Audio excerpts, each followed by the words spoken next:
Most people think vomiting means one thing: a bad meal, a hangover, or early pregnancy. And yes, those are real causes, but vomiting is one of the most complex symptoms in medicine. It can come from your stomach, your brain, your heart, your medications, even your mental health. And knowing the difference between vomiting that will pass on its own and vomiting that really needs immediate attention could be one of the most important things you know.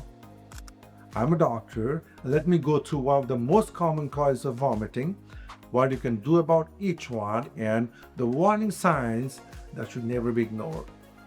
First one, gut infections and food poisoning. This is so common. These are the most common causes of sudden vomiting. For example, a stomach bug with a norovirus. That's one of the most common known causes of gastroenteritis. It inflames your stomach and intestines, causing nausea and vomiting and even loose bowel movements, and sometimes low-grade fever. This usually passes within 1 to few days. Food poisoning works similarly. Bacteria like Salmonella or E. coli irritate the gut lining rapidly, and symptoms can hit within hours of eating contaminated food. In both cases, the goal is to stay hydrated, sip clear fluids, let the body clear the infection, and most cases resolve without medications. Second most common cause of vomiting is medication. This one surprises a lot of people. Medications are one of the most overlooked causes of vomiting. Antibiotics, opioid painkillers, metformin, chemotherapy drugs, and the newer GLP-1 weight loss medications. All of these things can trigger nausea and vomiting, sometimes within the first few days of starting them. If you have started a new medication recently and the stomach has not been feeling right since that, discussing with your primary care doctor will be very important because that could be the new medication. Sometimes the dose can be adjusted, or sometimes there could be an alternative for that medication. Third common cause of vomiting, belly issues.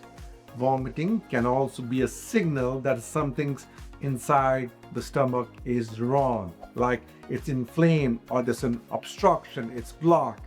Appendicitis, gallbladder infection, pancreatitis, or bowel obstruction, stomach ulcers. When vomiting comes with severe abdominal pain, that is no longer just a stomach bug. That is your body telling something more serious is going on.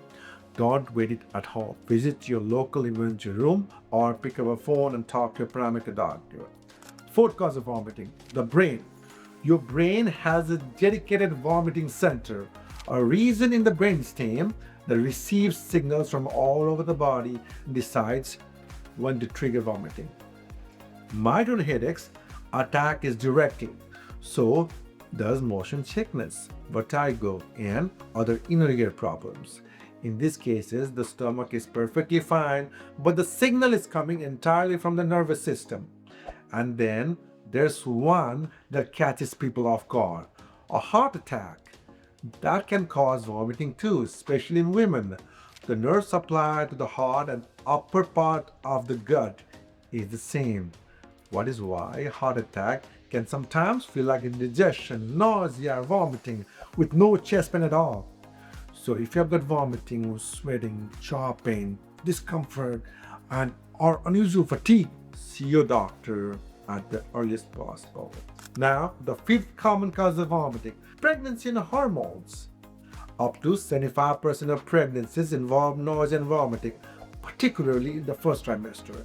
This is driven by hormonal changes and is usually manageable, though in severe cases, it can lead to dangerous dehydration and requires treatment in the hospital. Metabolic conditions like diabetic acidosis, kidney failure, and thyroid problems can also cause vomiting because the chemical imbalance they create directly triggers the brain stem. That's the vomiting center.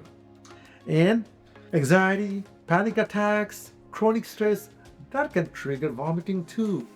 The gut-brain connection is real, folks, and it runs in both directions.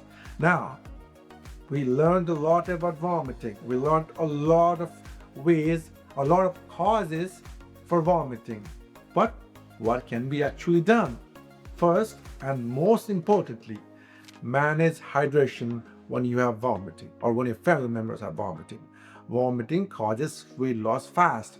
Sip clear fluids in small amounts frequently. Ice pops or clear broth works very well. If you cannot keep anything down at all, you may need iron fluids though. That's a reason to go in. Second, for mild nausea, Pepto-Bismuth can help. It's over the counter and no prescription is required. Third, if that's not enough, the doctor can prescribe you an anti-nausea medication. It can come as a pill, and if you cannot swallow anything, it can be given through IV. But remember, these manage the symptoms. The actual care is identifying and treating the cause. So before I wrap this up, there are specific signs I want you all to know that you should not be waiting at home. See your abdominal pain that isn't letting up. Visit your doctor immediately. If you see blood in your vomit, whether dark or coffee ground, you have dizziness, confusion, or no urination, you got to be very careful. Visit your doctor immediately. Vomiting with chest pain, jaw pain, or discomfort. You got to be very careful with that. You got to talk to your doctor. And if your vomiting has not stopped for several days, that also needs immediate medical attention. Do not wait for that. Vomiting is not a disease, it's a signal. Most of the time, it's your body handling something that's minor and temporary, but sometimes it's your body telling you something is seriously wrong. Pay attention to what's happening alongside with it. That's always the key. If this video was helpful, share this with someone who needs to know when to worry and when not to worry with vomiting. Subscribe to eHealthyinfo for more clear, science-backed health content. We got you.